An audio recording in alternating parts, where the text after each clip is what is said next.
Nick Daschle from the Oregonian. Wayne, two questions.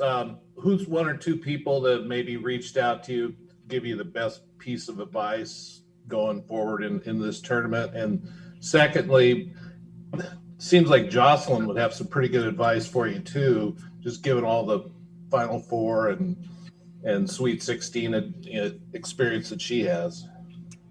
Yeah. I mean, head coaches, we always get advice from people. I can't say there's any one person in particular that's, reached out. I know a former official named Scott Thornley who used to work games when I was playing at Montana. He's done multiple Final Fours.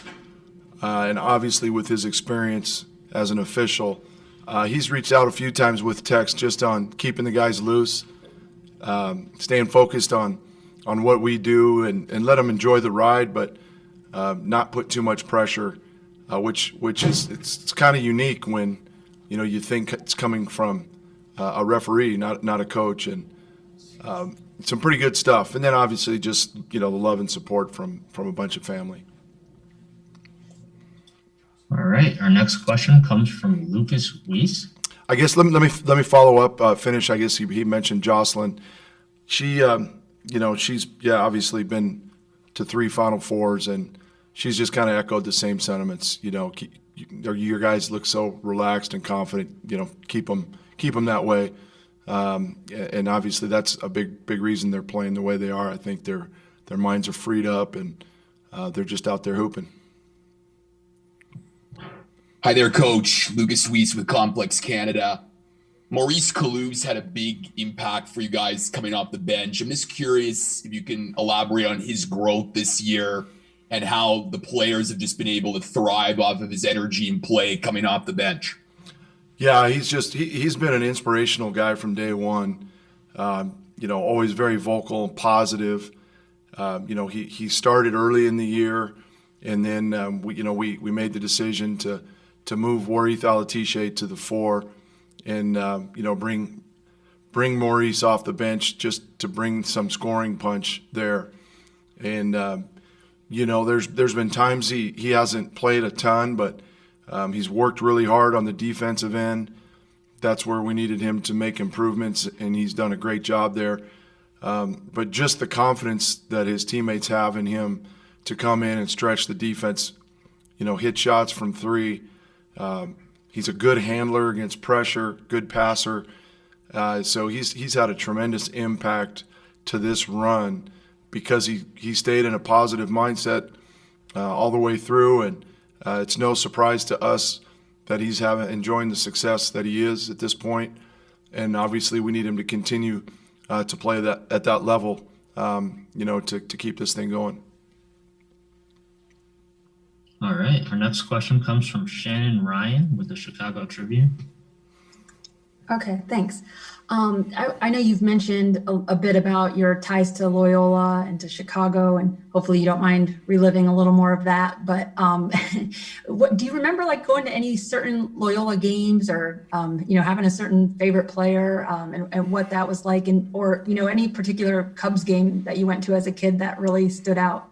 Yeah, I remember seeing Loyola play against Detroit when Dick Vitale was the coach. That's the one memory that I have of the. I know I was in the gym multiple games, but I think I was 5, 6, 7 years old, and my memory just doesn't go quite back that far. That's the one thing that stands out. I remember going to a Cubs game. I want to say it was like a 22-inning game against the Pirates in the late 70s. There was a little bit of a rain delay in the middle of it, and we thought it was over. We're walking out, and then all of a sudden we hear this eruption of cheers, and I think the Cubs hit a big, I don't know if it was a home run or a double, to tie it up and extend it. And so they let us run back in to watch the final. But that's one. But I remember, back then Wrigleyville wasn't what it is today, and I've been back a couple of times the last few years. we used to stand outside of the fence and wait for the players to come to their cars after the game, try to get autographs. And Rick Monday was always a guy that would come over and sign. I know we've got Bobby Mercer's, Billy Williams even. I mean, he was the guy that I loved growing up. So the pretty fond memories. Now, good buddy of ours from Oregon State, Shane Wallen, is the strength coach, and it's been fun keeping track of the team through him. And he sent out a couple of texts the other day from Arizona. Says that he's got a little Cub gift bag for me for what we've been able to do here. So I'll look forward to getting that in the mail. Awesome. Our next question comes from Paul Meyerberg with USA Today. Hey, Wayne, good morning. Good morning. What are you guys doing as a team to stay active and connected, unrelated to basketball while you're in this environment? And are you concerned at all about the mental strain on everybody involved through this process? Yeah, we're pretty limited on what we can do. Obviously, we can't go out and roam around. We have had a couple of hours at Victory Field where the guys can get out, throw the football around, play a little pickleball, that sort of thing. That's been really good. I think there was some criticism by some people, maybe that our guys shouldn't be doing that, but they can't imagine what it's like to just be in a hotel room, And we let them out the day before the Tennessee game. Obviously, didn't have too much of a negative impact. Same before the Oklahoma State game. But we've got to let these guys be kids. Let them enjoy this. It's unlike any other year, obviously. They don't have time after the games to go spend with their families. So we've got to keep them fresh. And what you said is vitally important in a good mental state. There's been so much burden placed on them in the last year. Everybody, of course, but for these student athletes, the grind has been a tough one. Today, we're going to get out to Top Golf, play a little Happy Gilmore. So that's going to be fun. We've tried to do some little things, on the court before or after practices just to keep it loose. But our guys are in a good state right now, and they're a confident group, and we want to keep their minds freed up and not put too much stress on them and just go play basketball. All right. Our next question comes from Olivia Ray with Wish TV. Coach, I have another light one for you, and it's something I've been asked a lot about around town here in Indy is why are the coaches now dressing so casual on the sidelines? And I know the shift, but I also know there's a little variation on your sideline. Coach Rupp still likes to dress up. So I wanted to get your thoughts on the switch and if you think maybe it'll stick around for a while. Well, I see a lot of coaches wearing sweats and, kind of those comfortable, stretchy pants that I can't wear. We've always been slacks and either a polo or a 3/4 zip this year. All of our coaches wear the same tops and slacks. And sometimes just because we've got certain people on our staff that are superstitious, I'd like to mix it up and I'll wear maybe a different colored top. We had a conversation going into the year, not that we're not taking this year seriously, obviously. It's just some guys have made the switch. I know in our conference, there's been a few teams wearing, polo shirts, long sleeve, pullovers the last few years. I know it's been a great savings on the dry cleaning bill, but I don't know if we're just my deal. If I had it my way and my staff keeps fighting me, I want to wear a short sleeve button up shirt with a sweater vest. I think that's a very collegiate look, but they keep shooting me down. So maybe I'll win out next year. We'll mix it up and go old school a little bit. Nice. Our next question comes from Jesse Soa with the Corvallis Gazette-Times. Hi, Wayne. With Jarod and Gianni, how have each of those guys developed into leaders for you? And also, how have they met your on-court expectations for them? They've both shown incredible maturity. Jarod's a guy that's always going to be very confident in himself and in his team. and it's a good thing, man. I mean, that's why you've seen him have such a big impact because of his belief. At times he gets a little too hyped up. That championship game in Vegas, we had to try to calm him down a little bit, but I love it because the guys feed off of it. And I think, our older guys, Zach and Ethan, they're just not super vocal. They just kind of go about their business, put their work in. So we need some of that enthusiasm and energy, and Jarod's done a great job of that. I think, you and I have talked about his growth as a player, his decision-making offensively, and then, defensively. I told him, you've got to give me a reason to put you on the court when you're not hitting shots. And then he came back a little while later and said, Coach, I don't want to come out of games late in the game on the defensive end. And I said, that's great. Great players want to be on both sides, but you've got to improve. And to his credit, he's really worked hard keeping the ball in front, understanding our bumps and slides and zone. So I couldn't be more proud. And then Gianni, he's another guy I think that, wanted the ball in his hands. Early in the year, he just, he wanted to be out on the court, but then he pressed too much when he was there. He was trying to do too much to try to impress the staff, to earn more minutes. And then after Christmas, something kind of clicked with him, and he bought into his role, and we showed him the minutes he was playing, and it was, for a while there, top 5 on the team. So once he kind of settled in and bought in to his role, running the team, taking, the right kind of shots from 3, and we've seen his 3-point percentage really go up this year, and then really being the head of our defense at the point on the other end. He's really doing a good job of being a disruptor, but then being solid and keeping the ball in front when we need him to. So great maturity and growth shown by both of those young guys, and obviously a huge reason why we're in the position we are. Next question comes from Christopher Heidel from Herb FM Sports Radio. Hi, Coach. Thanks for taking my call. My question this morning. Congratulations on making it to the Sweet 16. Thank you. What do you think about this whole bubble situation, you guys in Indianapolis? Do you think they should do this every year to keep everybody in one area, so to keep down all the sickness and all that stuff, or do you feel like they should just continue doing city by city and all that stuff? Well, I think this is great, and I really got to tip my hat to not only the NCAA, but the staff at the convention center, the hotels, Indiana University Health, who's really helped taking care of everybody here, making sure that we're in a very safe environment. I know a lot of people on the outside, they don't understand or can't comprehend what we're all going through, but the people that are in charge have done an incredible job to make it as seamless as possible. We just have to see. I mean, this has been an incredible tournament. It's great for the student athletes to be competing in March. I think it's been good medicine for a lot of people. And then moving forward, it depends on where this thing goes. If next fall it looks like we've got a grip on this thing, then the old model I think gives people more access to March Madness and following the tournament.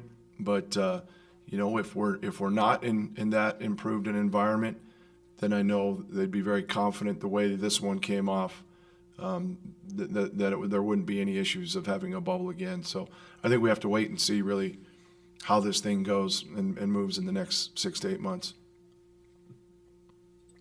Our next question comes from Lori Nickel.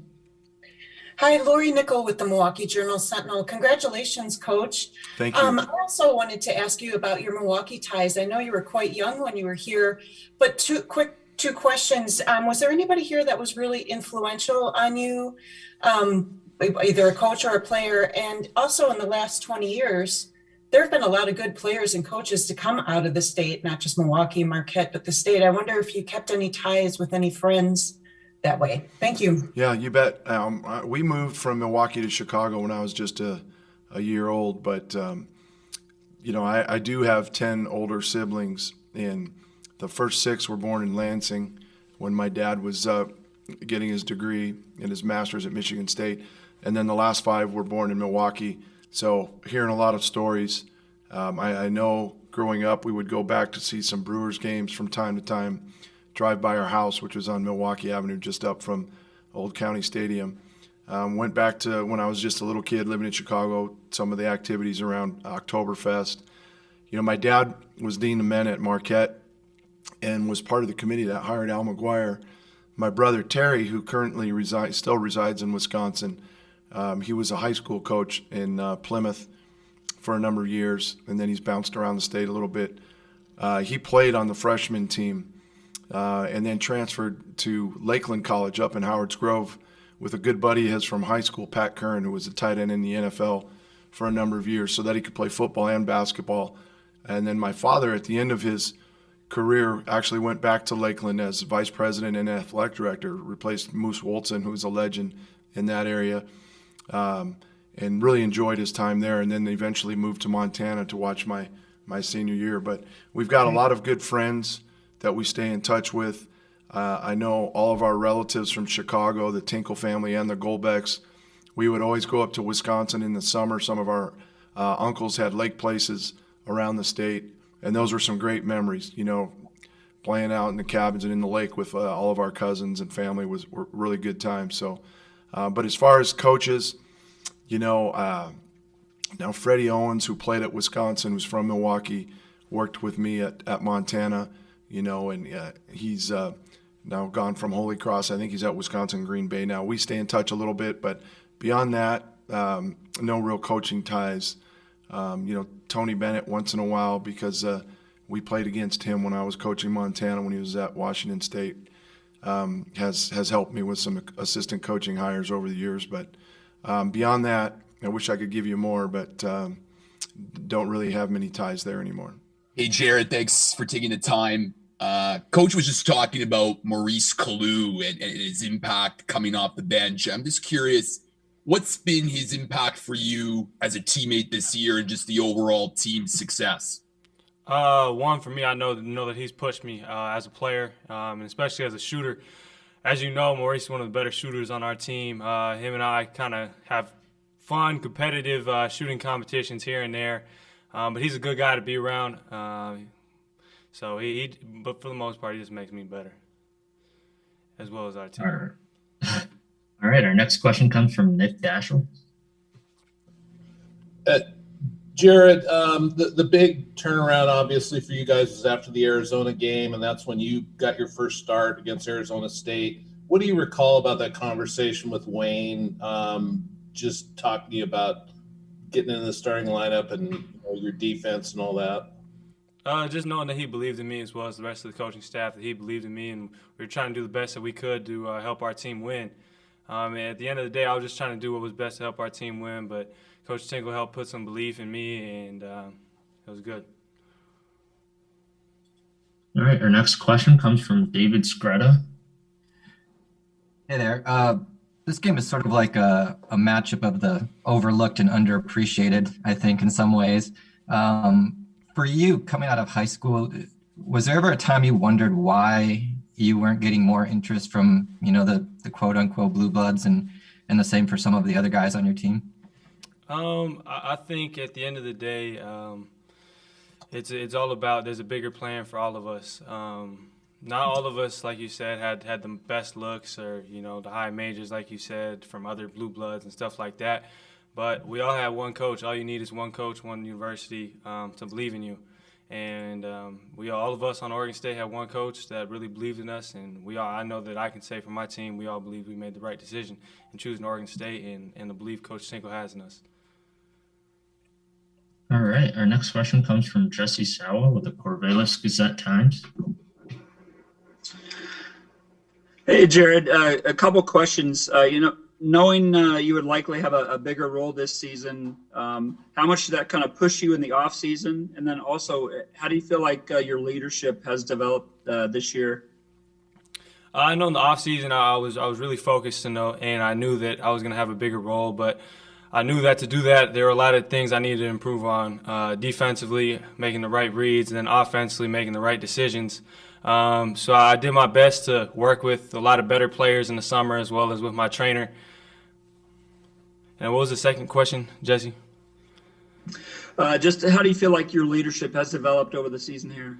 I think it's developed, but most importantly, I think I've done my best to help inspire or get the rest of my teammates going. As you know, I recall our last game against Oklahoma State. I was in foul trouble. Ethan was in foul trouble. You could see both of us cheering our team on and trying to get us going. We were both in foul trouble early in the second half, so me and E both came together and said, "Hey, man, we got to do what we got to do to get our team going out on the floor." All right, our next question comes from Shannon Ryan with the Chicago Tribune. Okay, thank you. What have you made of what you've gotten to see out of Loyola's defense, the way they play it, and the best ways to combat that? We just got to move the ball. I know that they're a really strong, defensively sound team, and obviously I know the run they made a few years ago. We got to do our best to move the ball, like I had said, and try and slow them down offensively. And our next question comes from Nick Daschel. Jarod, when you came to Oregon State, how eye-opening was it for you at the defensive end, the things you needed to learn to get on the floor? Well, in high school, I averaged a lot of points, and I didn't play too much defense. And quickly, I learned at Oregon State that it's not just offense. And Coach Tinkle helped me realize early that to stay on the floor, I got to play hard defensively on both ends of the floor. But eventually, I learned a lot of our defensive concepts. It wasn't quick. It took some time, but I eventually caught on to some of the defensive concepts. All right. Are you going back to Jesse from the Corvallis Gazette-Times? Yeah, Jarod, with Gianni, what do you see as his biggest contributions? His energy. I always tell G this. His energy is contagious. I know for myself, he gets us going, and in practice every day, he's the first guy to get everybody talking, bring the energy. And it's not just that; it's his leadership. He leads us out on the floor. There's a lot of times, where he'll look at the rest of the team, and you just know you got to bring it because that's G. If G's bringing the energy, the rest of the team has to bring the energy. Awesome. As a reminder, please use the raise hand function to indicate you would like to ask a question. In the meantime, can you talk a little bit about what these off days are like and how you're passing the time? We got a group of guys that all likes being around each other. So when we do have off time, we all enjoy our time. Whether that's, for the most part, it's just talking because we came right from Vegas. So a lot of our guys, we didn't bring PlayStations, books, any of that stuff. So it's TV, YouTube, and just kind of hanging out with each other, enjoying the moment that we're in right now. Awesome. And then can you describe what this unique tournament experience is like for you specifically? I told my parents this the other day. It's a once-in-a-lifetime experience. Being in March Madness, hopefully I can get here again with my team, but also being in the atmosphere we are today with COVID and March Madness, it's just making the most of it, And for myself, I know that I've enjoyed my time being around my teammates. I felt like I've gotten closer with them. I feel like I've gotten closer with my coaching staff as well. Awesome. Well, and with that, we'll go to Nick Daschel for our final question. Yeah, Jarod, I saw a tweet yesterday from Tariq. It got me thinking. You guys have been bubbled for a while here at the Pac-12 and now here. What do you guys do for a barber? That's what he was wondering. Well, Coach Tinkle was talking about having a couple guys in his room and just giving us all a bald cut. But we'll see. We're just trying to do our best. We don't have a barber or anything, so we're just trying to figure it out. But yeah, I don't know. You just gotta embrace it. It's the time we're in. So no matter how we look, just like Tariq said, we just gotta find a way to, just let it grow.